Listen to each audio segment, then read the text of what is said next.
काल आपण बघितलं होतं की उद्धव ठाकरे यांनी शिवसेना भवनामध्ये सगळ्या कार्यकर्ते पदाधिकारी यांना बोलवून त्यांना मार्गदर्शक केलं होतं। प्रमुख जे पदाधिकारी आहेत त्यांना बोलवण्यात आलं होतं। अगदी तसंच आज मनसेच्या वतीनं त्यांचे जे सगळे विभाग अध्यक्ष आहेत त्यांना बोलवण्यात आलेलं आहे। महिला अध्यक्ष आहेत त्यांना बोलवण्यात आलेलं आहे। शाखा अध्यक्ष यांना सुद्धा बोलवण्यात आलेले। मी सध्या रंगशारदामध्येच आहे आणि जिथे हळूहळू आता मनसेचे पदाधिकारी आणि कार्यकर्ते जमायला सुरुवात झालेली आहे।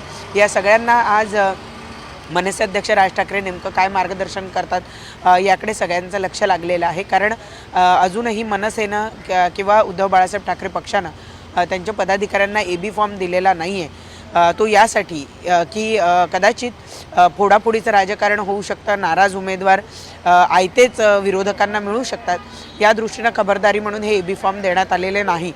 जेव्हा हे एबी फॉर्म दिले जातील त्यावेळेला प्रचंड नाराजी उफाळून येण्याची शक्यता नाकारता येत नाही। परिणामी जरी विरोधकांच्या हाती लागले नाही तरी एकमेकांच्या विरोधात काम करण्याची शक्यतासुद्धा नाकारता येत नाही। आणि म्हणूनच मनसे अध्यक्ष राज ठाकरे आज त्यांच्या प्रमुख कार्यकर्ते पदाधिकारी यांना इथं बोलवून त्यांना योग्य ते मार्गदर्शन करतील। आजची यावेळीची मुंबईची निवडणूक ही अत्यंत महत्त्वाची का आहे हे प्रामुख्याने ते त्यांच्या पदाधिकाऱ्यांना सांगतील। पहिल्यांदा शिवसेना आणि मनसे हे एकत्रित निवडणूक लढत आहेत, त्यामुळं कार्यकर्त्यांचं मनोमिलन योग्य पद्धतीनं व्हावं, दोघांनी हातात हात घालून काम करावं, हे सुद्धा आज मनसे अध्यक्ष त्यांच्या या प्रमुख पदाधिकाऱ्यांना सांगताना आपल्याला बघायला मिळतील।